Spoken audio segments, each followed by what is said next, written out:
This morning, an ROV, or remote operated vehicle, from the vessel Horizon Arctic discovered the tail cone of the Titan submersible approximately 1,600 feet from the bow of the Titanic on the seafloor.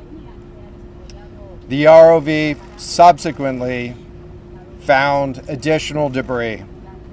In consultation with experts from within the Unified Command, the debris is consistent with the catastrophic loss of the pressure chamber. Upon this determination, we immediately notified the families. On behalf of the United States Coast Guard and the entire Unified Command, I offer my deepest condolences to the families.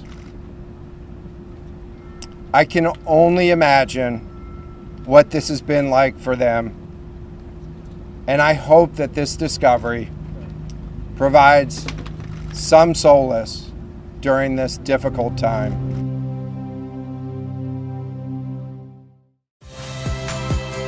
Saya Nitya Anissa, saksikan program-program Kompas TV melalui siaran digital, pay TV, dan media streaming lainnya.